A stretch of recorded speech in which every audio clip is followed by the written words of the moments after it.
IGCSE Physics Paper Code 0625 Paper 1 Variant 2 February March 18. Today we are going to solve question 1 to question number 20. Question number 1. A student is asked to find the volume of a small irregularly shaped piece of rock.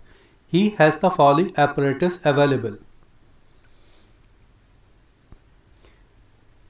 a balance, a measuring cylinder containing water, and a rule.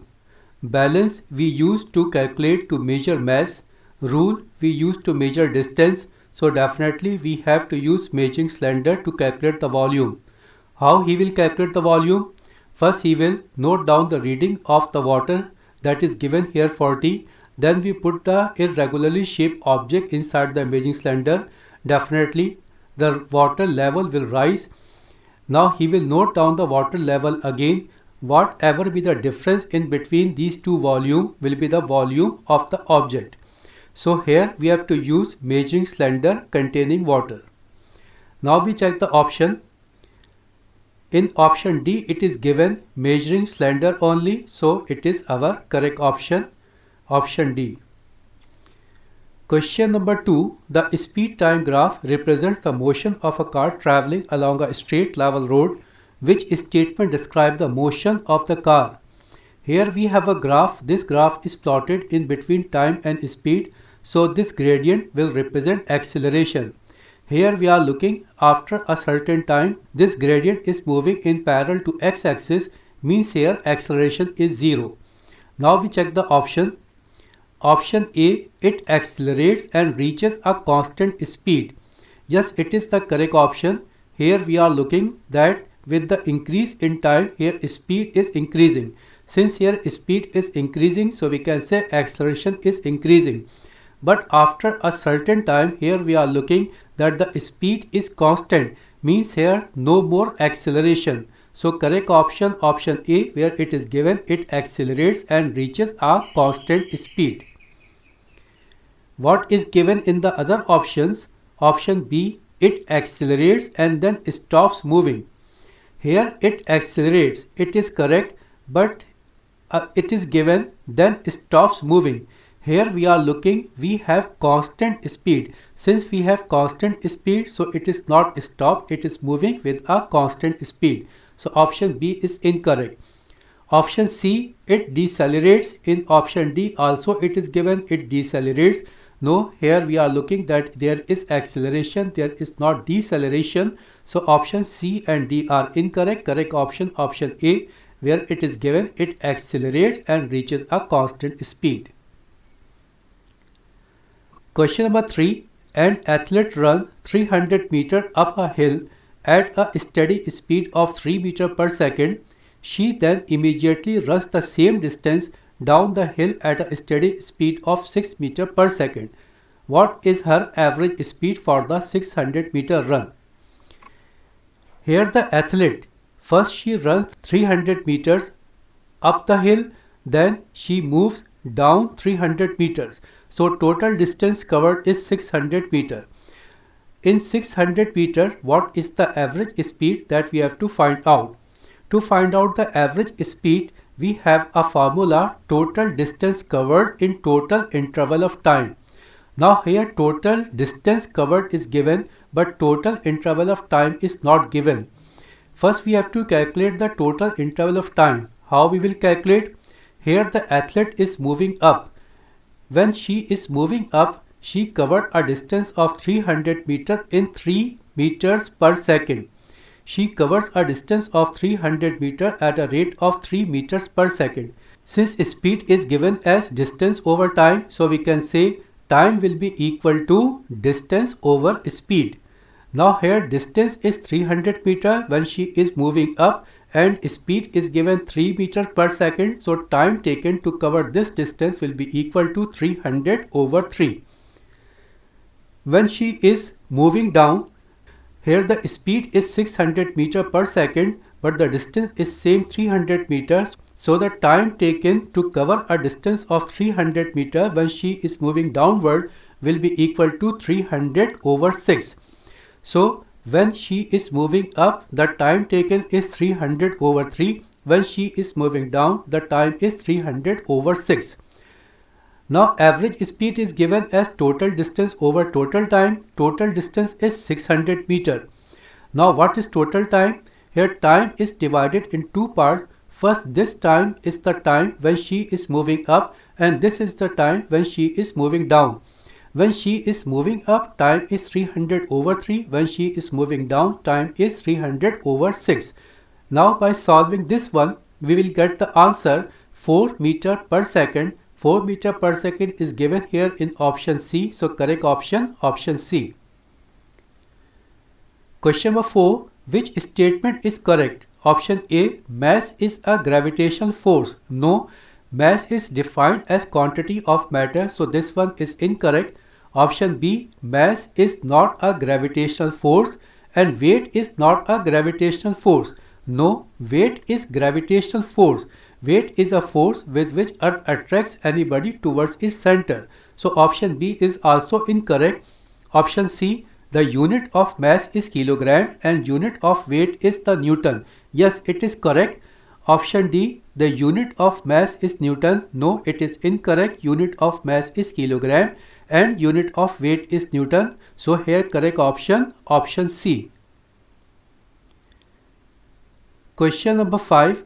The diagram shows a bird in flight. The bird is flying in a horizontal direction to the right. In which direction does air resistance act on the bird?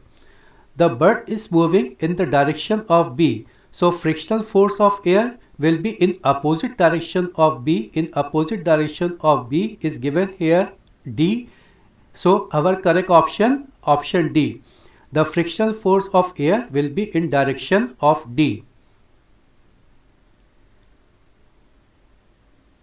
Question number 6. A measuring cylinder contains 30 centimeter cube of a liquid. Some more of the liquid is added until the liquid level reaches the 50 centimeter cube mark. The reading on the balance increases by 30 gram. What is the density of the liquid? Here we have initial volume 30 centimeter cube. Now some other liquid is added in this cylinder. So new volume is 50 centimeter cube. Now volume of the liquid that is added will be equal to 50 minus 30, it will be 20. So here we can say volume of the liquid added is equal to 20 centimeter cube. Now what is asked here? The reading on the balance increases by 30. What is the density of the liquid? Density is given as mass over volume. Now mass is given here 30 gram. Volume is 50 minus 30 means it is 20. So by solving this one, we will get 1.5 gram per centimeter cube. 1.5 gram per centimeter cube is given here in option C. So correct option, option C. Question number 7. A car is traveling along a straight horizontal road. The speed time graph is shown. In which label part of the journey is the resultant force on the car 0? Here we have a graph. This graph is plotted in between time and speed. So this gradient will represent acceleration. Here in option C we are looking acceleration is 0. Since here acceleration is 0, so here the force will also be equal to 0. Because according to Newton's second law of motion, F is equal to ma, where F is for resultant force and A for acceleration. If acceleration is 0, then resultant force will also be 0. Since here at C acceleration is 0, so here at C the resultant force will also be 0. So correct option, option C. Question number 8. The diagram shows a uniform meter rule balance at its midpoint. What is the weight W placed at 20 centimeter mark? Here it is fixed point. Here we have some weight that we have to find out. This weight is suspended at a point 20. So the distance from this 20 to this fixed point, it will be equal to 30. 50 minus 20, it will be 30. So here moment arm for W will be 30. Now here we have a force that is 6 Newton and it is at point 70. It is 50. So moment arm for this 6 Newton force will be equal to 20 centimeter. Now to calculate the value of weight W, here we have to use the principle of moment. What is principle of moment? Principle of moment says clockwise moment is equal to anti-clockwise moment. Now here, because of this 6 Newton force, the moment will be clockwise and the moment because of this W will be anti-clockwise. Now moment is given as product of force and moment arm. Here in case of this 6 Newton, force is 6 Newton and moment arm is the distance from the line of action of the force to the fixed point. Here this distance is 20, so moment arm for this 6 Newton will be equal to 20. So clockwise moment will be equal to 20 multiplied by 6. What about the anti-clockwise moment? Anti-clockwise moment will be equal to W multiplied by 30. Now by solving this one, we will get the value of W, that is equal to 4 Newton. 4 Newton is given here in option B. So correct option, option B. Question number 9. A wooden plank rests in equilibrium on two rocks on opposite side of a narrow stream. Three forces P, Q and R act on the plank. How are the size of the forces related? Here we have three forces. Two forces are acting in the upward direction and one force is acting in the downward direction, and this beam is in equilibrium. An object is said to be in equilibrium when resultant of all the forces acting on the object is 0. So here we can say if this object is in equilibrium, the upward force will be equal to downward force.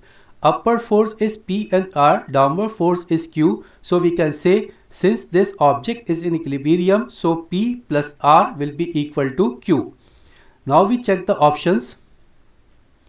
The same thing is given here in option B, that P plus R is equal to Q. So correct option, option B. Question number 10. A ball is at rest at the top of a hill.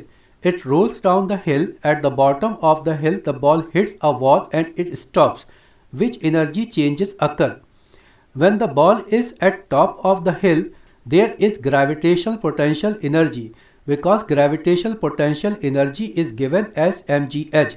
Since here we have some height, so the energy stored will be gravitational potential energy. Now this ball is rolling down. When ball is moving down, here it has speed or velocity. Since it has speed, so there will be kinetic energy, because kinetic energy is given as half mv square. So we can say here that when the ball rolls down, its gravitational potential energy is converting to kinetic energy. When this ball will reach at the bottom, it will stop. When it will stop means whatever be the kinetic energy, it is stored in the ball as a internal energy. So here what we can say? We can say that gravitational potential energy is converting to kinetic energy, and when it is stopped, this kinetic energy is converted to internal energy. Now same thing is given here in option B, that gravitational potential energy is converted to kinetic energy, then this kinetic energy is converted to internal energy of the ball. So correct option, option B. Question number 11. A man pulls a truck a distance of 20 meters as shown in the three diagrams. Here we have these three diagrams. Which statement concerning the work done against gravity is correct? Work done against gravity is given as mgh. So where the height is more, the gravitational potential energy will be more. In option A, this slant distance is covered 20 meter. Here this slant distance is covered 10 meter, and here in 3 also the slant distance is covered 10 meter. So the height in number 1 will be more as compared to 2 and as compared to 3. Since height is more in 1, so gravitational potential energy will be more in 1, or we can say work done against gravitational potential energy is maximum in 1. Now we check the option. Option A, most work is done in 1. Yes, it is correct. Most work against gravitational field is done in number 1, because in number 1 the height is maximum as compared to 2 and 3. So correct option is option A. Question number 12. Which source of energy is used in a nuclear power station to generate electrical energy? In nuclear power station, there is fission reaction, and in fission what we do? In fission a heavy nucleus is splitted into smaller nuclei. So here correct option is option B, where it is given heavy nuclei splitting. Heavy nuclei is splitted into smaller nuclei, and when it is splitted, tremendous amount of energy is released, and this amount of energy is utilized to make steam, and with this steam we turn turbine. So correct option B.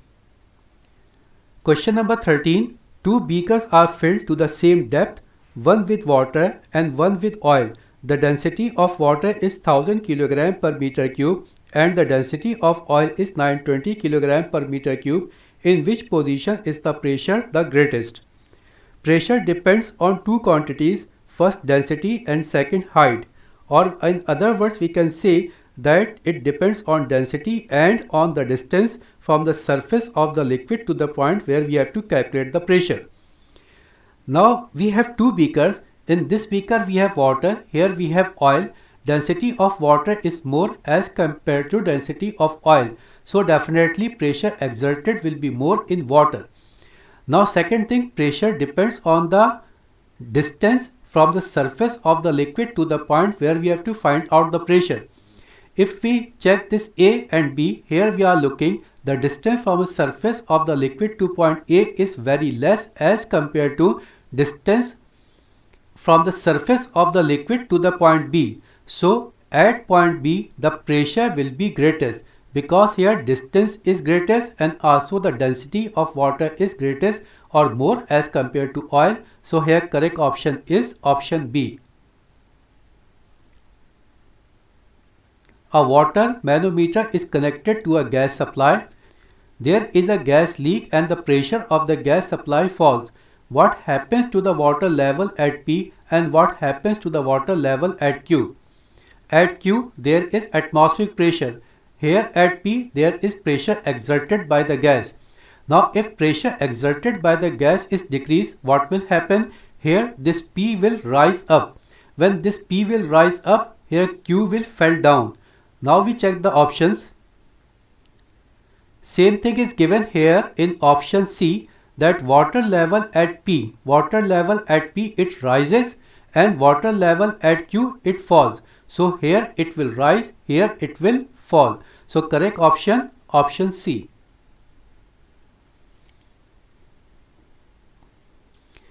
Question number 15. A cylinder with a tap contains a fixed mass of gas X. The gas is contained by a piston which can move freely towards or away from the tap. When the tap is opened, the piston moves slightly to the right towards the tap. Here we have a tap, it is closed. The piston is at this point. Here we have some gas. When this tap is open, what happens? This piston moves in the backward direction. Here the piston moves in the backward direction means when it is open, the air pressure becomes equal to pressure of the gas. When the tap was closed, the pressure of the gas was more as compared to atmospheric pressure. When the tap is open, now the pressure of the gas is released and the pressure of the gas becomes equal to atmospheric pressure. Now we check the options. What can be deduced about the pressure of gas X? In option D it is given more than atmospheric pressure before opening the tap. When the tap was closed, the pressure of the gas inside the container was more, and when it is open, the pressure of this gas decreases and it becomes equal to atmospheric pressure.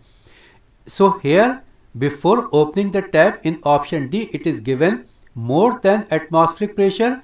After opening the tap, same as atmospheric pressure. So this option D is correct option. Question number 16. Which quantity does not change when there is an increase in temperature? Option A, the density of a steel block. Option B, the diameter of the hole in a metal nut. Option C, the length of an iron rod. Option D, the mass of a metal coin. Here in the option D it is given the mass. mass always remains constant whether we increase the temperature or decrease the temperature. So here correct option is option D, the mass of a metal coin. Question number 17. A thermometer has a low thermal capacity. Why is this an advantage? If thermal capacity is less, then the wall of the thermometer will absorb very less energy and most of the energy is transferred to alcohol or mercury inside the capillary tube, and we will get the temperature of the object accurately. Now we check the options. Option A, the thermometer does not absorb much thermal energy to raise its own temperature. Yes, it is the correct answer. The wall of a thermometer will absorb very less energy and most of the energy will be transferred to mercury or the alcohol, whatever be inside the capillary tube of the thermometer. So option A is correct option. Question number 18. In an experiment, a thermometer is placed in a test tube of hot liquid. The temperature reading of the liquid is recorded every half minute. The table shows the result. Here we have time and here we have temperature. With the increase in time, temperature is decreasing. What is the melting point of the substance? During melting, the temperature of the object remains constant. Whatever be the energy we are providing or whatever be the energy is releasing, that is utilized to convert its state. Now here we are looking from 1.5 to 2.5. Its temperature is constant. So here we can say the melting point is 55 degrees centigrade, because here this fixed temperature represents the change in state. So here correct option is option C, where it is given 55 degrees centigrade. Question number 19. A teacher demonstrates an experiment to a class. A boiling tube is filled with water and some ice cubes are trapped at the bottom of the tube. The teacher then heats the boiling tube in the position shown until the water at the top boils. The ice does not melt. What does this demonstrate? It demonstrates that the water inside this tube is bad conductor of heat. Heat is not transferred to ice. Now we check the option. The same thing is given here in option C. Water is poor conductor of thermal energy. That's why heat is not transferred to the bottom to the ice and the ice do not melt. So correct option, option C. Question number 20. A hot metal plate is placed near a cold metal plate. Infrared radiation transfers thermal energy between the two plates. Which choice of color causes the temperature of the cold plate to increase more slowly? Okay, we have studied that matte black is best absorber of heat, and the substance or the color that is best absorber of heat is also best emitter of heat, whereas shiny white is worst absorber of heat. So shiny white is also worst emitter of heat. Here we have to increase the temperature more slowly. So this hot plate should be of shiny white, because in shiny white it will radiate less energy, and this cold plate should also be of shiny white, because if it is of shiny white then it will absorb less energy. So this hot plate should be of shiny white, this cold plate should be of shiny white. Now we check the options. Same thing is given in option D, that hot plate should be of shiny white, this cold plate of shiny white. So correct option, option D. Okay, now we have completed up to question number 20. The remaining part 21 to 40 we will solve in the next session. Thank you very much.